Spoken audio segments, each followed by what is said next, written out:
Ladies and gentlemen, is it getting better? I get tied down here. Or do you feel the same? Making films, Will it make it writing books, easier on you now? doing YouTube videos, doing 4 hours of radio a day, 2, 3, 4 hours of research.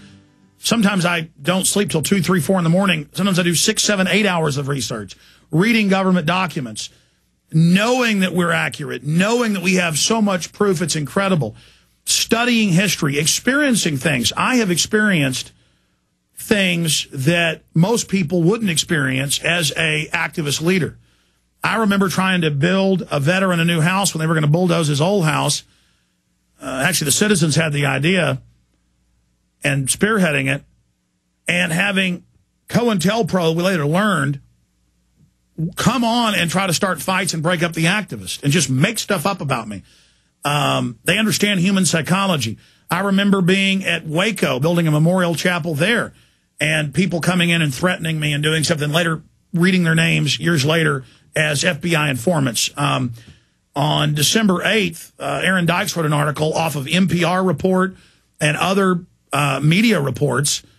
Well, the imam called me. In fact, we had him on air when that Palestinian activist got all gut up and slit open and basically skinned, his arms tied, his legs tied, thrown into Lake Austin, thrown into the river. They call the river, the Colorado, they've dammed up Lake Austin. And the police said it was a suicide. And I talked to the imam. They said it certainly wasn't a suicide. And then to learn that the admitted FBI informant who'd been sent to Central America, South America, in his own words, who had been sent to Katrina, who had been in Austin trying to infiltrate 9/11 Truth and trying to get them to firebomb Brave New Books, which is a bookstore that one of my listeners founded that I've supported. I mean, that's, people need to know. But see, that's what the feds do. They go and call for violence and call for criminal activity and get everybody infighting to run everyone off. That's what they do. And they make up elaborate lies. I mean, I remember a decade ago, Hal Turner, people constantly emailing me, this guy's attacking you on his radio show, this guy's writing about you, this guy's going after you, this guy's saying you're a Zionist agent. And I'm like, Zionist agent? I mean, I'm a Baptist. I go to a Methodist church. That's where my parents go. I mean, I'm an American. And then I learned that a known Israeli diamond dealer brags about it, put out the story. I work for the Vatican. I mean, just completely made up. And when you experience this, it's not for Alex Jones. In a sick way, like P.T. Barnum said, just spell my name right. Most publicity is pretty darn good, except it's meant to turn people off who are awakening so they only infight with each other. And I remember all the COINTELPRO that was run against We Are Change in New York when it was first set up, when I first was supporting it, getting Luke on the air. He was by himself, and then he started getting a few supporters that came to help him, and they were trying to plant bombs on him. We got the video of that. They were trying to say he was a terrorist. We know you're not a terrorist, but we're going to set you up. It's all covered in Truth Rising. I remember when German Tallis, a great member of We Are Change, was protesting Laura Bush, and out of a alleyway comes a man with a girl in a wheelchair ramming him and hitting him, and all the witnesses saw it. But the bookstore wouldn't give up the surveillance tape, and they took him to court. He was going to go to prison for years with felonies, and we supported him financially. It went to trial, and the Secret Service wouldn't lie. The APD did. The Secret Service said, no, none of that's true. They attacked him. And then the New York Post had to print a retraction. That was an attempted setup. That's what COINTELPRO does. It was an attempted setup of Luke over and over again. This is what they try to do. And we called out Hal Turner a decade ago, only because he was attacking us. And we were very brief. We just said, no one is allowed to threaten federal judges. No one is allowed to call for violence every day unless they're a Fed. And the guy was hooked in with Sean Hannity and the neocons. We know Hannity is literally a CIA asset. It's come out CNN, Washington Post is CIA. And now it's come out in federal court. and the FBI is on record, and the U.S. Attorney, he is the highest level FBI agent there is.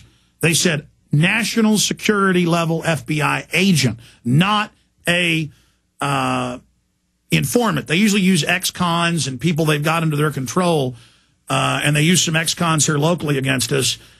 And when it's actually happening to you, it's hard to believe that it's really going on. It's hard to believe that it's actually happening. But again, and I'm going to Mark Dice here in a moment. He just brought this up, so I thought I'd talk about it. It's hard to believe until you've been doing this 14 years and it's been confirmed over and over and over and over again that this is the case. I wanted to read to you COINTELPRO, an acronym for Counterintelligence Program, was a series of covert, often illegal projects conducted by the United States Federal Bureau of Investigation aimed at investigating and disrupting dissident political organizations within the United States. The FBI used covert operations from its inception. However, formal COINTELPRO operations took place between 56 and 71. The FBI statement motivation at the time was protecting national security. They're now saying covering up AIG as national security, preventing violence, and maintaining the existing social and political order. According to FBI records, 85% of COINTELPRO resources were expended on infiltrating, disrupting, marginalizing, and/or subverting groups suspected of being subversive. And then you read into this, let me find the area where it says it, that they would go into nonviolent civil rights movement, including Martin Luther King and others. And it says the American Indian Movement and other civil rights groups, a broad range of organizations, New Left, including Students for Democratic Society, the National Lawyers Guild, on and on and on, anyone against the Vietnam War, and even in individual student demonstrations with no group affiliation. And then it talks about how, in the thousands of pages of documents, how they would do this is, and it's literally a textbook, and most of the people that are part of it don't even know. They're being led by a psychological warfare expert. And the Pentagon declassified a few years ago their 2004 manual for the third world. Anybody who's a leader, they say, they're making money because they don't ever want activists to ever get any capital to build anything real. You ought to be the leader. Or that person wants to take over what you're doing. Or go protest them at their protest. Or split off.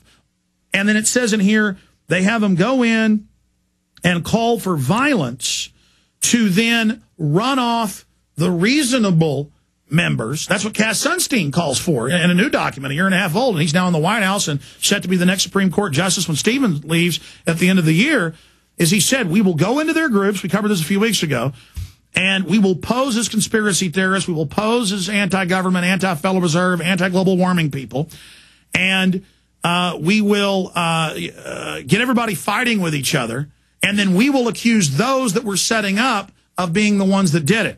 And so that's why this is so important, because then they force you to even talk about it. So you have to educate people. And then that gets people more paranoid about going out, speaking out, being involved.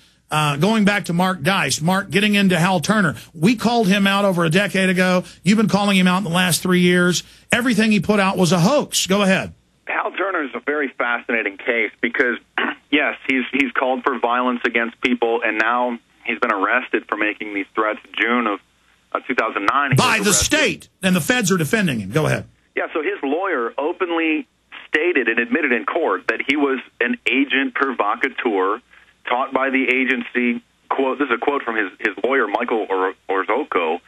His job was to basically publish information which would cause other parties to act in a manner which would lead to their arrest. Now, him urging violence is one thing. I mean, obviously, it wasn't to lead to their arrest. He was to urge people to commit violent acts to then demonize certain groups. But what's very interesting about Hal Turner is that in 2008, he published photos of what he claimed were the Amero coin. Now, we all know that the Amero has been discussed by a lot of these high-level globalists and CFR people as the coming regional currency. So this is in the works, and usually what the CFR wants, the CFR gets.